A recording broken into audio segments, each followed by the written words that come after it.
And this is my message to them as an American looking outside in. We are not. We don't care for Philippines. We don't care defending the Philippines or any other guys, country. What we care about is selling weapons. So to us, if there are more tensions, it's better for they make the military industrial complex in the US. We'll make more money on that. Okay. Hi. Okay. Calling all PBM vloggers dyan. At pati na rin mga DDS vloggers. Baka naman pwedeng mag-react kayo rito sa video na napanood ko. So, I will take some of the clips, video clips. Papanoorin natin. Subukan din nating mag-react kung meron tayong masasabi. But, alam niyo na kaya ito? Hindi ko lang alam kasi hindi masyadong napag-uusapan to na napaka-importanting bagay, pero hindi ko pa narinig to sa mga local news natin, mga mainstream dyan. So, sige, pero na lang, i-play ko then hopefully maririnig ko rin or makakabasa ako ng mga comments nyo, reaction about this video. Okay, so i-play lang natin, okay. Let's move on into the key topics we're gonna be dealing with. And this one, because I want you to break that story. I know it's been about a week and a half or 2 weeks, but I promised, because I told the community I'm gonna wait till Professor Anna Manda will be the one comment down below guys kung this one has to do with the findings of the depleted uranium, which have sparked some sort of alarms inside the Philippines. We don't hear much about it. And I've been following on it. I contact some of my people to find out. And yes, indeed, there was some involvement. What is this all about, Anna? And why, military grade uranium, depleted uranium, is in Philippines? Yeah, that's a very good question, David. And I think that's the same question that I have in my mind until this time. Because as you can see, the National Bureau of Investigation in partnership with the Philippine Nuclear Research Institute of my country, they kind of have a collaboration intercepting 100 kilograms of depleted uranium. And this is a military grade uranium. The depleted uranium were identified to contain isotopes, specifically uranium-235 and uranium-238.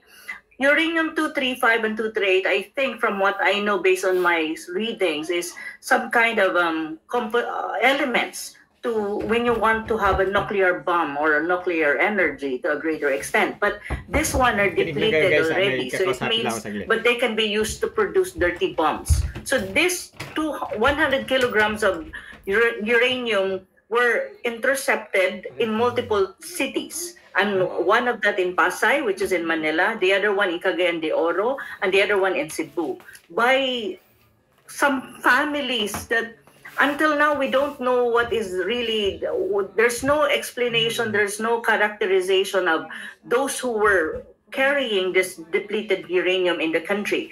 And until now, the investigation has not really made public why there is such a thing as military-grade uranium in the country at the moment. There was no public disclosure.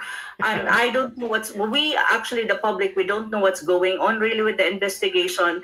And so there are a lot of controversies surrounding this uranium, 100 kilogram of uranium, that the public is kind of blind to it, and also it seems like it's being downgraded in media, because right after the NBI, the National Bureau of Investigation, some kind of a press conference, after that, nothing, no news anymore. Even the media is not even looking at this, in investigating this in a way deeply. And after that day, there's nothing more information.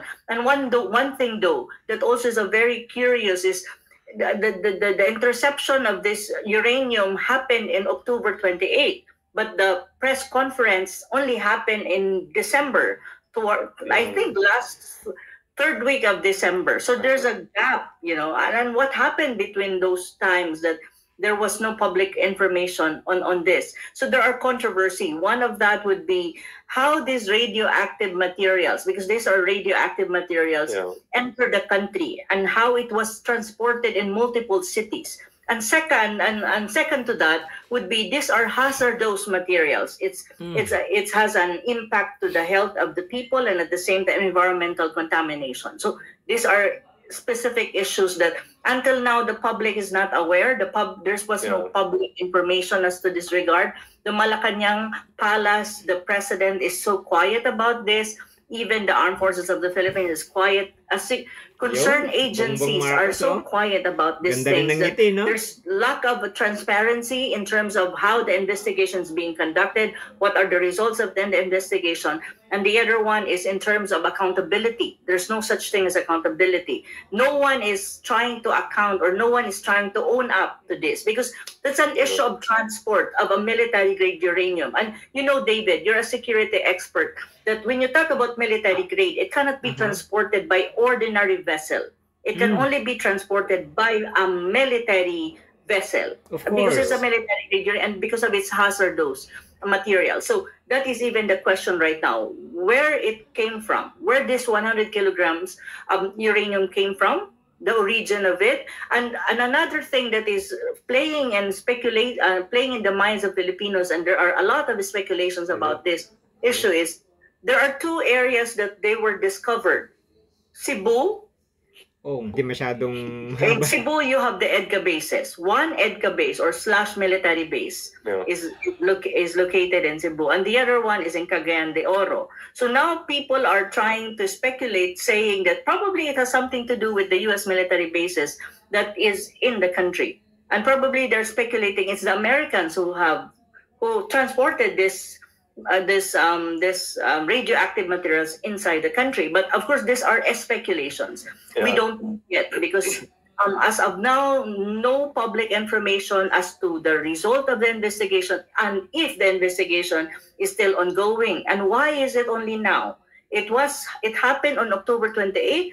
Why the public disclosure was only on third week of December? There is really a gap. So this is like an issue that is being downplayed. The media is quiet about this, especially the mainstream media, quiet about this. There's nothing in the news. It was not really talked about. And even all security agency and concerned government agency are so quiet about this. Even the president know nothing about this thing. No comment at all. Well, it looks like the media is in cahoot with the government. So, but to my knowledge, is usually there is a division inside the Department of Energy, which is off the books. Believe it or not, it's budget, it's off the books, and usually it deals with this kind of stuff. Because here's the thing, Anna. Right away, when I found out about this, my first question was, Philippines does not have uranium under its soil.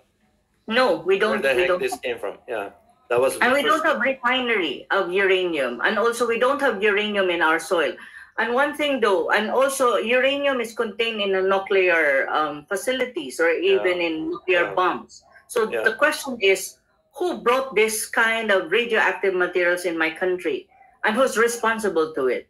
Were there, and the question is, in transporting, there were lapses in terms of control and oversight. That's one thing, and that should be the accountability of the current government. But it seems that the current government is so quiet. They are really downplaying the issue to the point that no information is like a blackout of information. What is if we just to go with the question of what is the objective? What is the purpose of, in your opinion? If you are to think outside the box, Anna, what, in your opinion, you believe the objective of having the military-grade uranium in Philippines, what is it for? Well, there's only one thing in my mind. It's nuclear weapons, really. Wow. Kayo guys, but even then, the question is, why, in my mind at the moment, the question is, why is it being downplayed, the issue, when in fact it's a national security concern? Probably because if we go deeper and we do investigation deeper than what is happening at the moment, that there's a blackout of information, balak siguro is ni probably Bongbong Marcos na certain magipag-gera na sa entity China. will be, maybe something will be uncovered, unearthed, that it will point out to some entity, which is probably a foreign entity in my country. So that's just my speculation at the moment, because there's not much information from the government, from the NBI, and even from the media. Yeah. Very interesting. So that's, to me, it seems to be a well coordinated, because it's very concerning. And the more, what's even more problematic from what you stated as far as the transport of this radioactive materials, so forth, that the Filipino people are not even aware of it. Yeah, but David, as a security expert, can I ask you a question in this regard? As from what I know, radioactive materials, especially components for a nuclear weapon and even nuclear facility in terms of power plants, in terms of energy, these are highly regulated materials that it cannot be transported from one country to the other that easy. So what, from your perspective, what do you think of, how do you see these issues that is happening in our country? Do you think it's really from inside? Because the question right now also, David, is there's 100 kilograms that was intercepted and discovered. However, the other question to this is this only 100 kilograms, or there are a lot, there are more than to it. There are more to 100 kilograms that are spread across the country, but we don't know, and we're not aware of this. That's even the other question that until now there's no answer to it. It's like $1 million question that we're thinking, and we're trying to know the answer to these questions. There are two important questions on this issue. First is, where did it come from? Who brought it to our country? Because we don't have uranium in our country. We don't have capacity to refine uranium. And I don't think, as far as the Philippines is concerned, even our military, we have the capability of producing nuclear weapon. No, we don't have that capability. Second, we don't have nuclear power plant in my country thus far. None, for the longest time. So that question is very important. Where did it come from? Who brought it to the country? And how it can be transported from one place to the other, which is 3 places so far as the 100 kilogram uranium is concerned. So 3 places, and 2 are EDCA sites. Two of these places have EDCA sites or military bases. Second is, why in the Philippines? Why it's in the Philippines? Now, and the third even question that is very critical is, you have this 100 kilogram uranium that was discovered, but other than the 100 kilograms, do you think there are more than to it in terms of, many, there's still many uranium in the country, but we don't know about it. It's not just 100 kilograms, probably more. 100 kilogram so that is even the third question that's very critical, that at the moment, the investigation is saying nothing and not answering all these basic fundamental questions. Yeah. Well, to answer your question as to how the transportation of something like this will happen, usually there is a unit within the biological, nuclear, and so forth, within the military apparatus here in the U.S. that deals with those eventualities as far as if there is a nuclear disaster, if there is a biological attack, or if there is a transport of a military grade. Usually it's done by an entity that is well-funded, well-structured, and so to me, it makes sense. And again, that's my opinion. It had to be transported into the country through a third party. Yes, I believe so. And the second thing, Anna, which I argued a few months ago, it's on a record, guys. You can go look the videos that I did before. And one of them I remember, I talked about Philippines when Marcos came back from China. As soon as he took over power, his first visit was to China, okay, to give a lip service to China. And as soon as he flew back to Manila, guess who had the meeting with the next day? Secretary of Defense, Lloyd Austin. And the treaty was signed regarding the 9 bases. Even though the Philippines and the U.S. are saying, it's only 5 bases.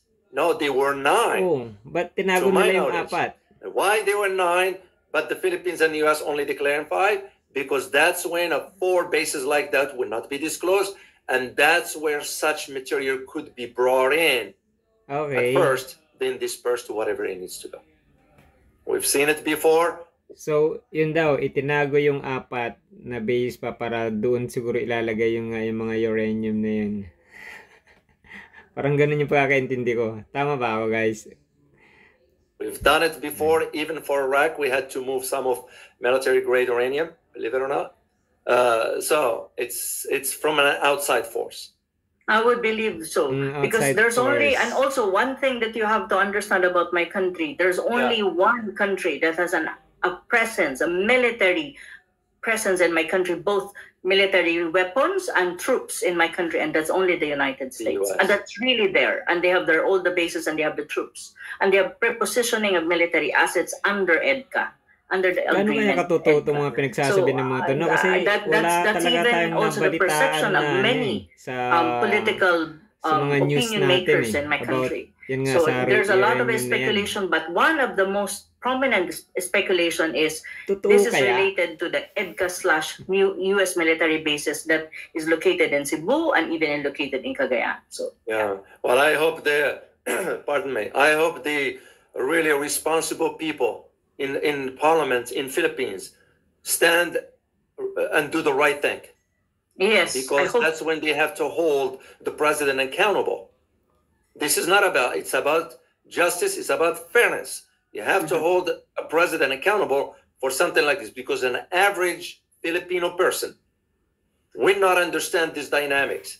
And if the government is in cahoots with the media by putting a lid on the information for people to be informed, then someone in the parliament will have to step forward and do the right thing. So anyway, let's move on to our next topic, which is pertaining to all this. This one has to do with the Philippines now. The Philippines Army is looking for weapon systems and platforms with the capability of about 200 nautical miles. Here is my question, because to me it's not a laughable thing, but it's very concerning. Every country has the right to about 12 nautical miles according to international law. Anything within that range falls under the jurisdiction of the country. So the question becomes, is why will Philippines be looking for a missile system from the United States, the THAAD system, for 200 nautical miles?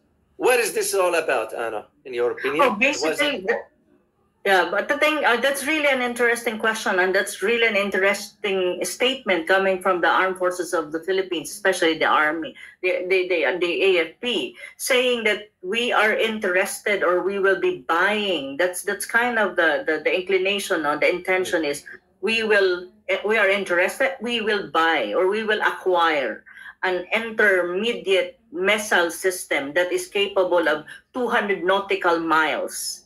Within that range, and that's already beyond our territorial waters. I think that's 200 nautical miles is already international waters, and the basic reason that they're trying to justify this is precisely because they want, quote unquote, to defend the exclusive economic zone of the Philippines when it with reference to the South China Sea dispute. And I think they're trying, though they did not say anything about China, that it's, but they're saying that we would want to protect our exclusive economic zone especially in the West Philippine Sea, quote unquote, the South China Sea dispute vis-a-vis China.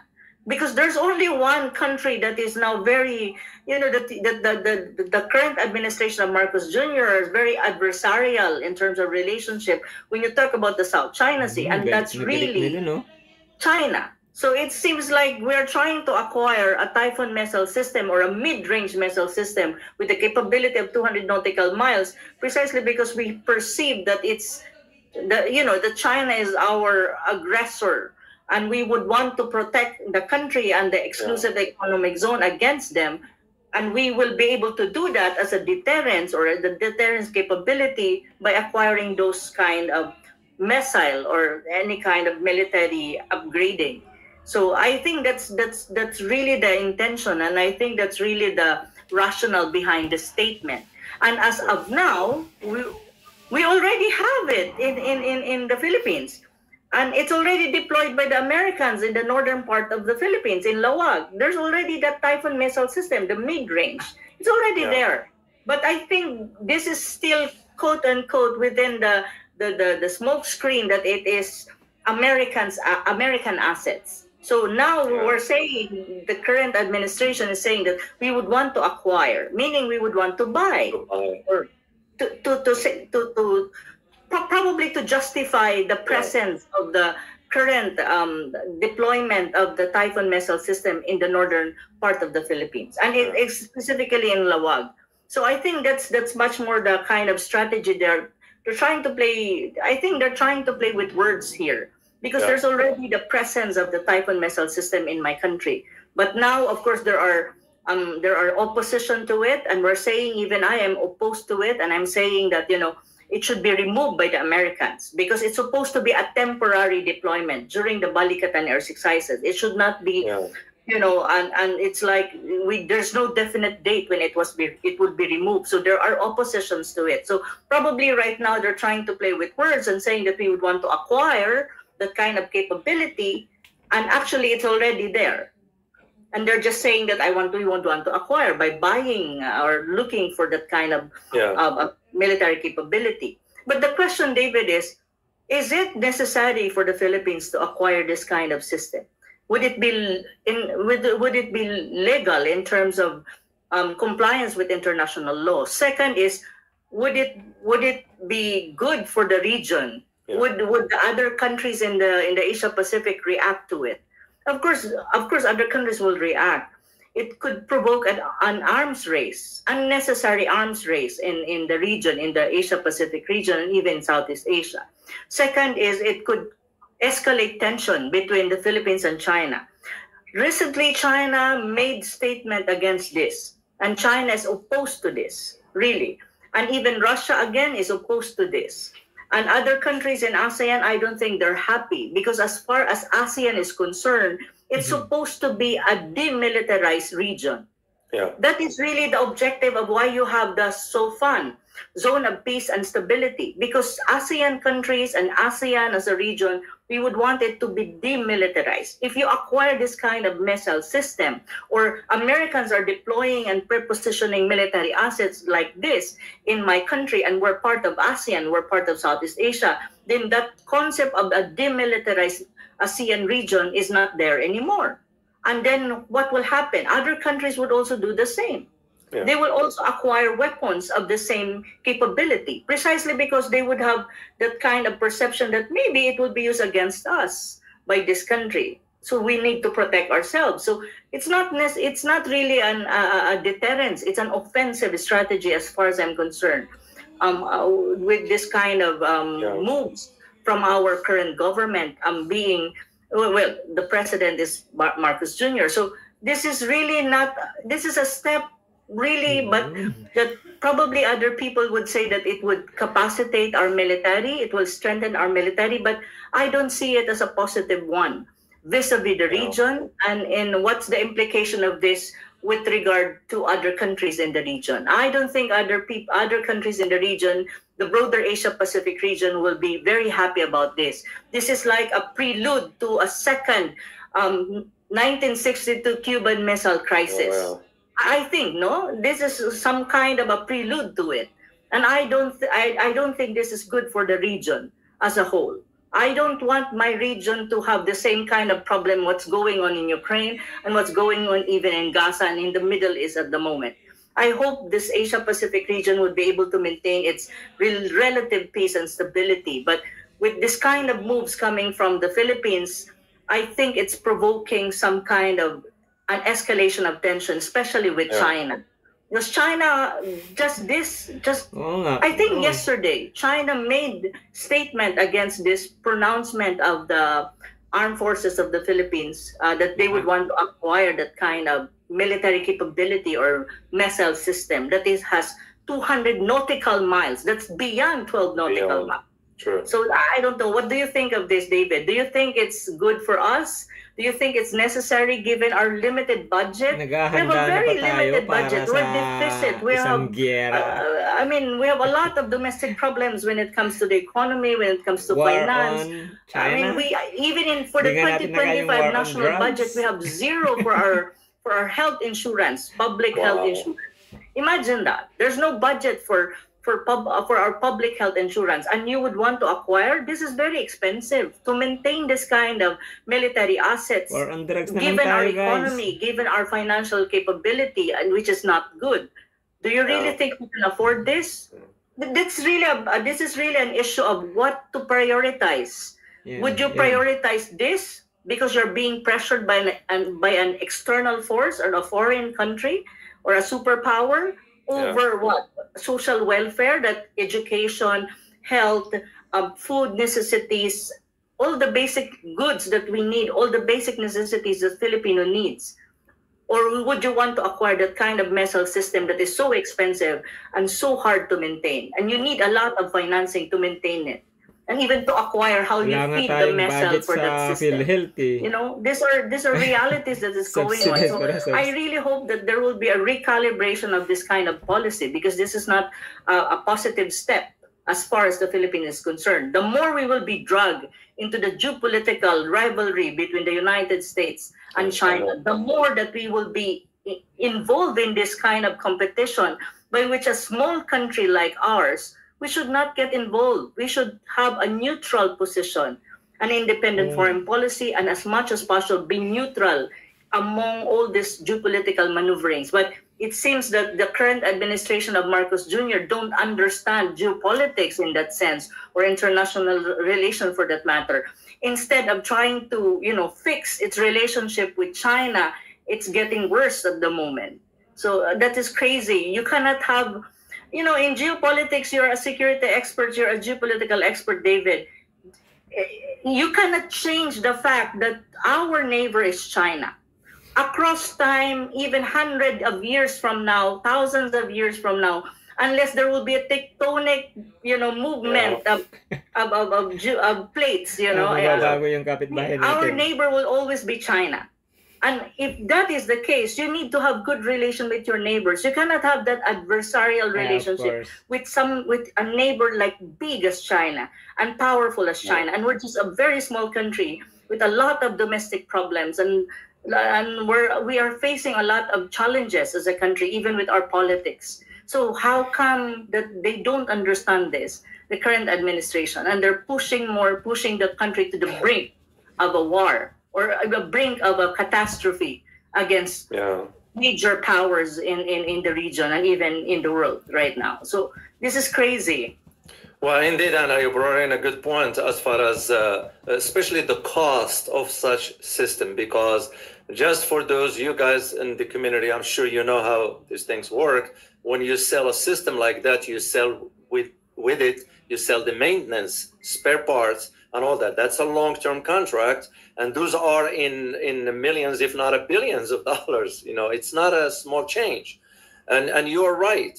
The Philippines will be better served by using that money to rebuild its infrastructure, to improve on its education, healthcare, and so forth, and help average Filipino. I'm not talking about a handout here. I'm talking about creating the foundation on which the economy will sort of thrive. And if you have a neighbor like China, wouldn't it make more sense to reach out to them and say, hey, can you guys help us? You are richer than us and so forth. Can you help us out? I'm sure China will help. There is no doubt. But if Philippines embark on these initiatives, it's not going to bode well for the Philippines. What the Filipino people needs to understand, and this is my message to them as an American looking outside in, we don't care for Philippines. We don't care defending the Philippines or any other country. What we care about is selling weapons. So to us, if there are more tensions, it's better for the military industrial complex in the U.S. We'll make more money on that. And this is what the Philippine people need to understand. And they have the right to pressure the leadership by reversing course. Because the leader is a representative of his or her own people. You don't represent your own interest. You put the welfare of people first before yours.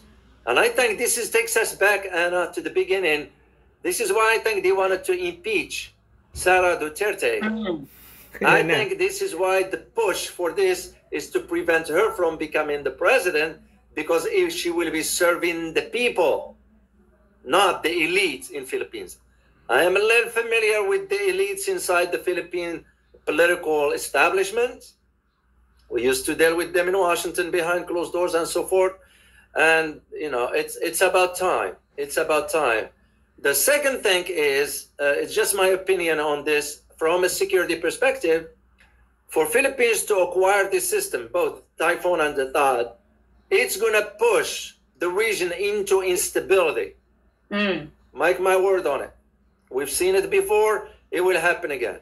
And especially when you look at into right here on the map, on the South China Sea, all that region, China's not going to tolerate having those kind of systems being on the Filipino soil. Why? Because they are within reach. China's not going to allow it. The same arguments I can make about Taiwan. China will not allow the U.S. to put in some sort of advanced systems there. So Philippine leadership needs to think, are we going to be used? Or should we take stand and say, wait a minute, we care for our citizens. Ba tayo? That's to me the way I see it. This leads me to my next question, Anna. And next question is, in your opinion, is Manila now pressured by the U.S. to move forward with this? Is it a fait accompli? Is it a done deal, in your opinion?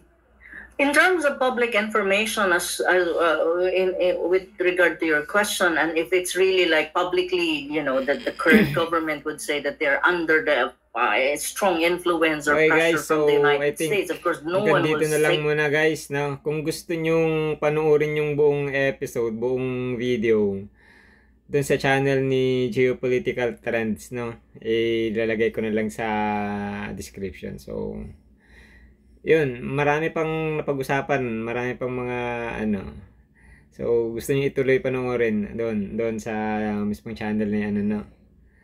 So, pahingin na lang ng reaction niyo, pa-comment down below. And that's it. Thank you. Thank you so much. Sana nakapag-subscribe na kayo. Yan. It's a little help from my humble channel. And that's it. Until the next one. Bye-bye.